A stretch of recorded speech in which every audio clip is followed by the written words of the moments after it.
Let's start out by talking about what is information security. Well, it's anything you're going to do to protect your systems or your data.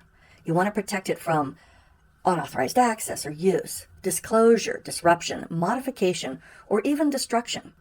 And it's based on a principle called the CIA triad. That stands for confidentiality, integrity, and availability. Now, what does this mean? Confidentiality means only authorized parties, users or processes or other systems, can access the data or system. Integrity means that if you do access it, you don't have unauthorized modifications or deletions. And quite honestly, you cannot have integrity without confidentiality. Availability means, hey, you haven't locked this thing down so far that we can't use it. You know, the problem, of course, with security is that it's always in a tug of war. You've got security versus functionality, security versus ease of use, security versus learning curve. You got to have a balance. You've got to have a balance between security, functionality, and usability. These attributes are interlocked, and security is always going to be trying to take away from everything else. The more you increase security, the less you can do the other things. You're going to have to find the acceptable balance between the three of these. When you apply security, don't just put security on one thing or in one area. Always do it in layers. We call that defense in depth. If you have multiple layers of security, including around the perimeter, on the network, at the particular servers or endpoints, on the application, on users, on the data itself, anytime you might have a little hole or gap in one of these layers, the other layers will help cover it. And what will happen is if you have strong security on multiple layers, it shrinks the overall risk. It shrinks the exposure. Now, there are three types of active defense. You need to know these. One is annoyance. We're just going to annoy the attacker. We'll waste their time. We'll make them spend time on a honeypot or lead them down a false trail. Make it easy for them to be spotted, easy for us to detect them. Another one is attribution.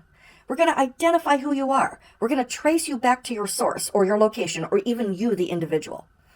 And then the last one, this one you have to be really careful about.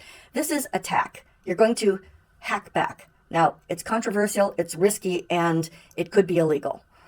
So some attacker attacks you, you attack them back, you delete their data, you take revenge. You really need to be careful because you'll make them angry and they'll hit you even harder. So you'd really better know what you're doing. And it's a good strategy just to not do the last one. Don't do the hack back part. Don't do the attack part. Here is some essential terminology that you are going to need to know. Hack value. What is the perceived value or worth of the target to the attacker? Not to you, to the attacker. Why do they want to go after it? Vulnerability. This is any weakness or flaw in your system. You'll have lots of vulnerabilities for which there is no exploit. Threat. This is anything or anybody that could potentially violate the security of your system, your organization, your data. Exploit. This is an actual way, an actual mechanism to take advantage of a vulnerability. Payload. A payload is the malicious, damaging part of an exploit. You'll have an exploit, and an exploit is really kind of like kicking in the door, but the payload is throwing in the grenade. The payload is the part that does the real damage. Zero-day attack, also known as O-day attack. This is an attack that no one has seen before. Some hacker has figured out some way to break in, and there's no patch, not yet. Zero-day attack, also known as O-day. This is when there's an attack and no one has seen it before. There's no countermeasure. There's no patch for this. Many attacks start out as zero-day. Then the vendor says, oh, here's some kind of exploit. We got to figure out a patch. Daisy chaining, or pivoting. This is when you take one first attack and you use it as a launch point to start another attack. So like maybe we'll break into the web server in the DMZ, but we'll use it to further attack internal computers. When you daisy chain attacks, you do one after another, after another, after another. Often they are dependent on the one before. Pivoting is basically the same concept. I will attack one thing, and from that I will from that thing that I attacked right there, that I broke into right there, I will then launch an attack into something else. And then here's something that we are all familiar with now, and that is doxing. And that is maliciously putting out someone's personal information out on the internet or publish it somehow so that you can cause damage to the person. You can harm them. We also have non-repudiation. Non-repudiation means you cannot deny that you did that. We have to be able to prove they did it, though. So you either logged in, or we've got your fingerprint, or you digitally signed something. You can't say it wasn't me. Control. Now, this is a broad term. It means anything that is going to reduce risk that you put in place, that you deliberately put in place. It could be policy, process, procedure, technology, the way you do things. It doesn't have to be technical in nature. Mitigation. This is any action we will take or anything we'll set in place to reduce the consequences, to minimize the damage in case something actually happens. We need to mitigate this. Somebody broke in. We need to mitigate this. And hopefully we'll have mitigation in place even before they break in. Accountability. We're going to hold people responsible for their actions. And this is where non-repudiation comes in. Hey, you digitally signed that document. You sent it. You can't say it wasn't you. We're going to hold you liable. Authenticity.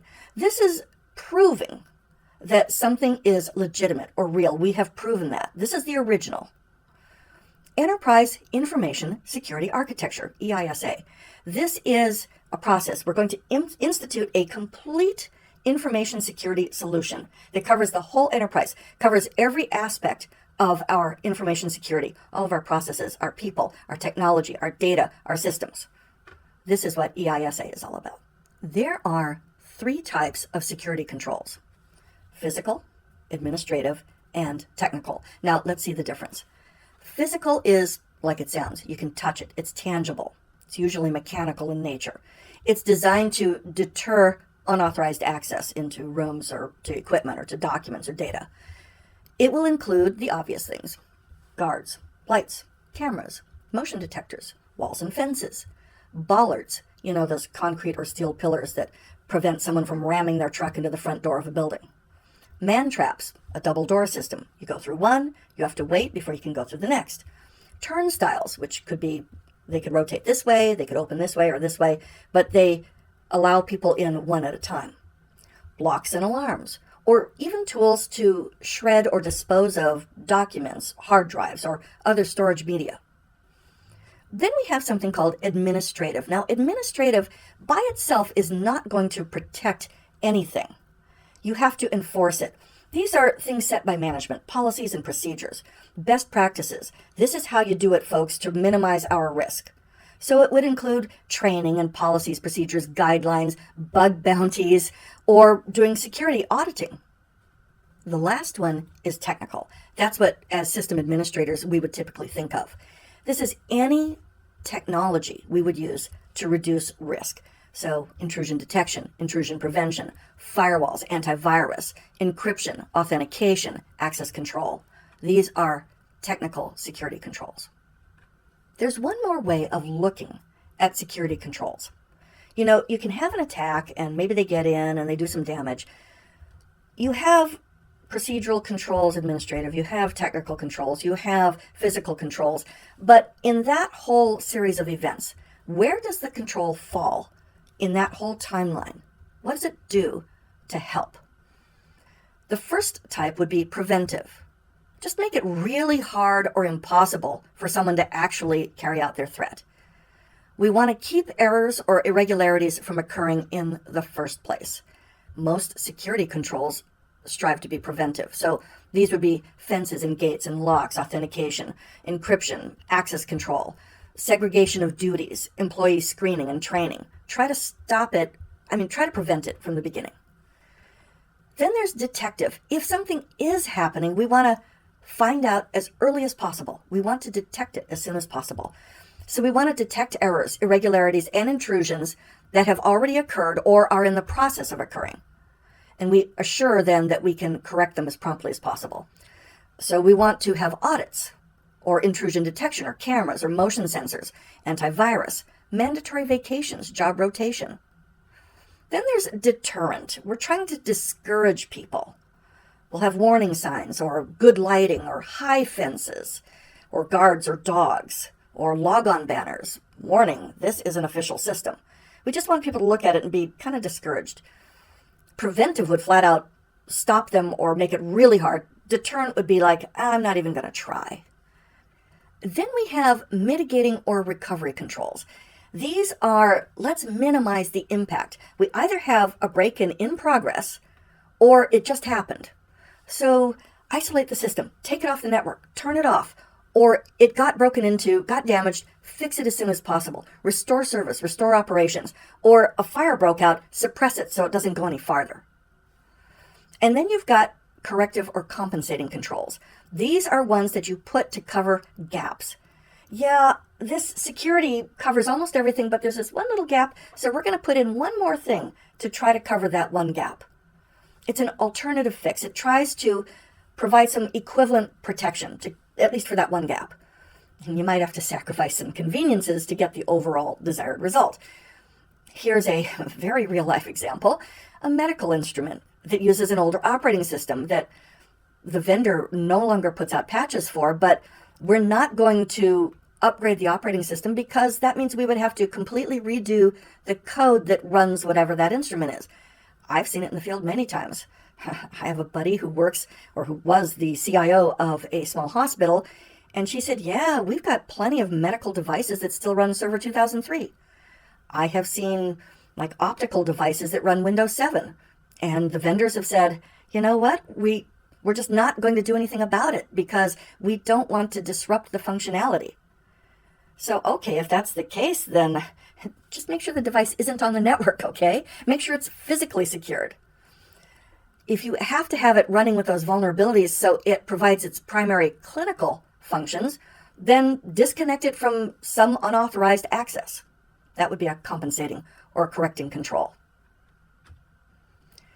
We also have this concept of network security zoning. This means your network may have some areas that are more secure or should be more secure than others. We can manage different levels of security depending upon what's in that part of the network or what kind of data it contains or what kind of people work in it. You would set up clear security boundaries. Firewalls, access control lists on switches, routers, these would be the common mechanisms to set up security boundaries between different network zones. Here are some examples. The internet zone would be uncontrolled. It's outside the organization, and yet it does touch our network. Of course it does. The internet DMZ zone, this is controlled. We have 2 firewalls, and we put public-facing servers there. So this would be the defense between the internet and our internal network. Then you have the production zone. This would be restricted. We would strictly control access. You have the intranet zone, where maybe administrative people work. It too would be controlled, but no extreme restrictions as opposed to a production area like manufacturing, where you really want to make sure that no one's breaking into the manufacturing process. Or the management zone. This is a secured zone. There are strict policies. I've used management zones a lot, and sometimes they overlay on top of the regular intranet. We use like maybe a VLAN or something like that. So management of the various network devices, while it will travel along the same physical cabling, it's in a different VLAN, so you can't just simply get into it. You have to actually route through and get through some access control lists. These are examples of network security zoning. And here's a diagram that does it kind of simply. Here's our firewall. It has 3 interfaces. On the outside, we have the untrusted public internet zone. We have another interface that's specifically for the DMZ. These servers would be like a web server or an email relay that are exposed to the internet. And then we have the inside trusted private area, which is a lot more protected. Identity and access management is the who can access what. You hear about IAM. It has these 4 basic parts: authentication, authorization, user management, and managing the users in a central repository, such as a directory service like Active Directory. Identification starts out with, who are you? Just identifying someone. We identify with your badge. It doesn't necessarily prove it's you. I mean, we've seen these movies where, someone gets a badge and a picture and they cut out something with a razor, put their own picture on a badge. Okay. But it's meant to identify you, not necessarily for sure prove it's you, but be reasonable. So that's identification. Your name, your picture, your username, your ID number, your employee number, your social security, your badge number. These would be examples of identification. You can have identification also applied to non-humans, like devices and applications and services. They would have names or IP addresses or descriptions. Then there's authentication. Now, prove that it's you. Put in a username and password. Get something on your phone, like a multi-factor authentication, and click, yeah, this is me. Tap, this is me. Or do some kind of biometric scan. Or put in a smart card in a reader and then also provide a PIN. This is proving it's you, above and beyond just identification. And very often, badges will be both identification and used for authentication because they'll be smart cards and they'll also have a picture. When you authenticate somebody, we have something called authentication factors. The easiest one is something you know, a PIN or a password. Something you have, a smart card, a certificate, an authenticating app on your phone. Something you are, like your fingerprint, finger scan, iris scan, facial recognition. Something you do, like the way you walk, the way you sign something, the way you type. These are all authentication factors. And there's also one more, somewhere you are. Geolocation. Now that's not real strong, but you use it along with other things. Like 5 minutes ago, you were in North America, and now 5 minutes later, you're in East Asia? I don't think so. So somewhere you are. Usually proved with something you would have like your phone. Multi-factor authentication will use 2 or more factors, but not from the same category. So I would have a smart card and a PIN. Once we've authenticated someone, we have the concept of authorization. You are now allowed to do something. You got to prove your identity first, and now what can you do? It is applied after someone successfully authenticates. We would apply permissions to resources, folders, files, databases, email, a computer. We would assign rights and privileges. We would assign those at a system level. Strategies for secure authorization. First of all, give people least privilege, meaning give them the minimal level of access or permissions, just enough to do their job. Don't make everyone a domain admin, okay? Separation of duties. One person can write checks, another person can approve purchases. Don't have somebody who approves the purchase also be the person who writes the check. We want to prevent conflict of interest. We want to reduce the risk of unauthorized access and fraud. We want to identify and mitigate control failures like security breaches and information theft and circumvention of security controls. Accounting is the ability to trace an action to an entity, and we usually use a log to do that. Prove who or what performed an action on what when. So we'll log whatever they do so that we can check it. We can audit later. We can make sure that they're in compliance with whatever regulation or company policy, and we'll also have it for later reference. Now we have different kinds of access control. There's mandatory and discretionary, and there are a few others. In mandatory access control, we use this in government and in the military. You have people called subjects. You have things, resources, called objects. Every object is given a sensitivity label, like it's unclassified or confidential, or sensitive but unclassified, secret, top secret. And then the subjects, which are usually people, but they could also be processes and systems, they're given a clearance level. The subject will undergo extensive investigation, if they're a person or an entity, to determine what clearance we're going to grant them. Are we going to give them public trust, secret, or top secret? You can't just go and change any of these things arbitrarily. If I have a secret level clearance, I can access things at secret level or below. I can't go up to top secret. If I only have a public trust, then I can access sensitive but unclassified, but I can't go up to secret. And I can't just bribe someone and say, hey, just change this, because the process is so lengthy and so thorough and so involved. No one can just arbitrarily change something. They don't even have the administrative control to do it. So subjects can access objects at or below their clearance level. Top secret can also be what we call compartmentalized, and it would be based on a need to know. Yeah, you have top secret, But that doesn't mean you can go read the presidential daily briefings, okay? So it depends upon just how sensitive the information is. Here would be an example of mandatory access control. I have all these sensitivity labels on resources, devices, removable hard drive systems, and then I have different people with different clearance levels. So here's someone with public trust, and they go through an extensive background check, but they can access sensitive but unclassified or anything below. Here's someone with a secret clearance, so they can access secret or below. Here's someone with a top secret clearance, so they can access TS or below. And of course, then you have the general public, and they can access just the unclassified stuff that we would just publish on a website for anyone to take a look at. Now we have something called discretionary access control, or DAC.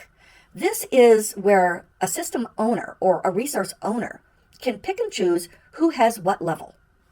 So here I have some kind of resource or system owner. I've got somebody who owns something right here, and they say which users or groups can access the thing that they own, the data. Usually it's the data, but could be a system too.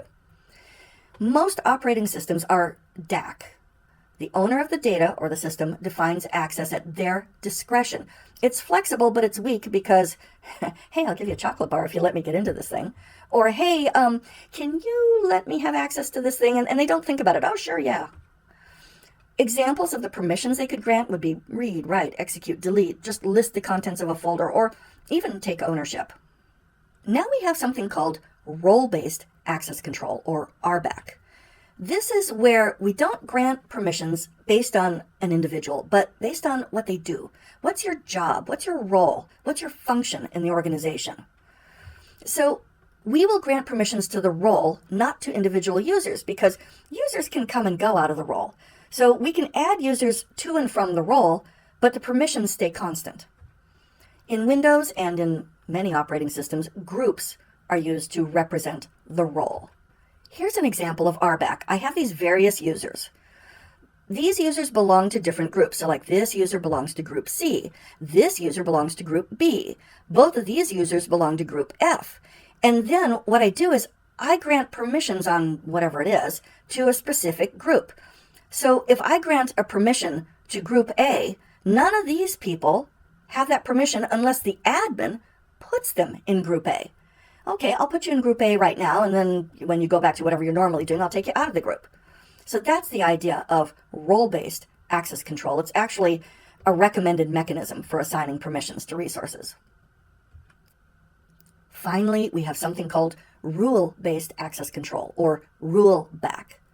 This is where in the moment, whatever you're doing or whatever you are, whoever you are, do you meet a rule? And if you meet the rule, if you match the rule, then are you permitted or denied to do whatever you're trying to do?